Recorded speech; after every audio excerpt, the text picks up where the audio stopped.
सोडून तो तिकडनं गुलबर्गा साईड कर्नाटकाला निघून गेला. मात्र टेक्निकल अनालिसिसच्या माध्यमातून क्राईम ब्रांच नवी मुंबईच्या पथकाने PSI रेड्डी यांच्या टीमने त्याला ताब्यात घेतलेला आहे. सध्या तो पोलीस कोठडीमध्ये आहे. हां, आता सध्या त्याच्या इंट्रोगेशनमधनं असं कळतंय की तो तिच्यासोबत लग्न करून त्याला म्हणजे माझ्यासोबत तू बँगलोरला किंवा कर्नाटकाला चल अशा प्रकारचं तिला म्हणणं सारखं तिच्या मागे लागला होता, ज्याला ती मुलगी रिस्पॉन्ड करत नव्हती किंवा तिची जायची इच्छा नव्हती.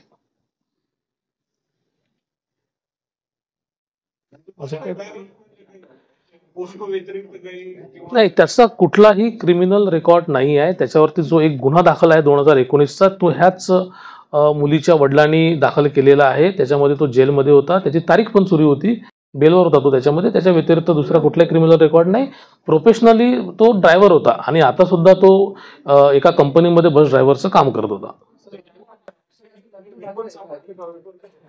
आता वेपन ॲक्च्युली असं आहे की पोलीस स्टेशनकडे आम्ही तो हँडओव्हर केलेला आहे. तपासाचा तो भाग आहे. तो इंट्रोगेशन आता त्याला आत्ताच पोलीस कोठडी मिळालेली आहे. पोलीस कोठडीमध्ये ते कुठल्या ठिकाणी वेपन टाकलं किंवा काय टाकलं आहे ते तपास कागदोपत्री व्यवस्थितरित्या करतील. नाही, याचं लग्न झालेलं नाही आहे, बॅचलर अनमॅरिड आहे. मोहसिन जो आहे तो याच्या घराजवळ म्हणजे याचे नातेवाईक जे राहतात गुलबर्ग्याला तिथे हा राहणारा आहे आणि यांचा परिचय एकमेकांशी. ज्यावेळेस हा याच्या मोबाईलवरनं मुलीशी संपर्क करू शकत नव्हता किंवा मुलीने याला कधी ब्लॉक केलं असेल तर त्यावेळेस हा मोहसिन हा त्याच्या मित्राच्या मोबाईलवरनं तिच्यासोबत संपर्क करायचा.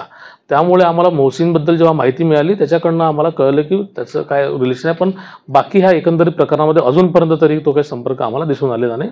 तो तपासाचा भाग आहे. हा, सध्या तरी तसं दिसतंय की संपर्कामध्ये होते किंवा हा मुलगा संपर्क साधण्याचा प्रयत्न वारंवार त्या मुलीला करत होता किंवा तिकडनं तो भेटायला सुद्धा यायचा प्रयत्न करत होता.